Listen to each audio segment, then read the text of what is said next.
बंगळुरू पोलिसांचे सोनू निगमला समन्स. कन्नड समुदायावर वक्तव्य केल्याप्रकरणी समन्स बजावण्यात आल्याचे. चौकशीसाठी हजर राहण्यासंदर्भात नोटीस देण्यात आली.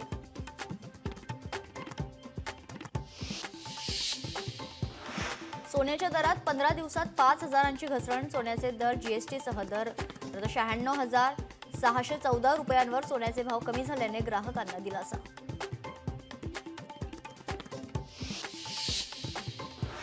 भिवंडीत उद्यानात पाण्याची टाकी उभारण्यास स्थानिकांचा विरोध. उद्यानांची संख्या कमी असल्याने मुलांच्या खेळण्याच्या उद्यानात टाकी न उभारण्याची स्थानिकांची मागणी.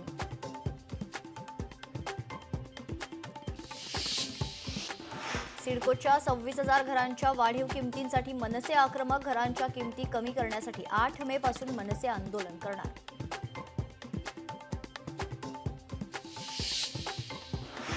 जालन्यात बहुजन समाज पार्टीच्या वतीने महानगरपालिकेवर धडक मोर्चा. नागरी समस्यांसह विविध मागण्यांसाठी काढण्यात आला मोर्चा. तर मोर्चात मोठ्या संख्येने दलित बांधव सहभागी.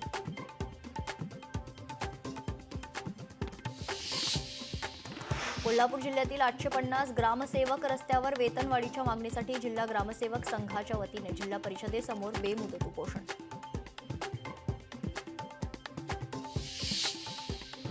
अमरावतीमध्ये बळवंत वानखडेंच्या अध्यक्षतेखाली जनता दरबार. काँग्रेसच्या जनता दरबारात तक्रारींचा पाऊस. तर जनता दरबाराला नागरिकांचा मोठ्या प्रमाणात प्रतिसाद.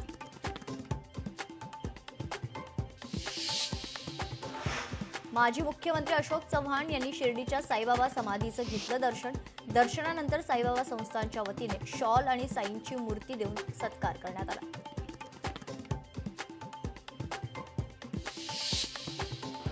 बीडच्या आष्टी तालुक्यात अवकाळी पावसाची हजेरी. अवकाळी पावसामुळे फळबागांचं मोठं नुकसान. तर पंचनामे करून शासनानं मदत देण्याची शेतकऱ्यांची मागणी.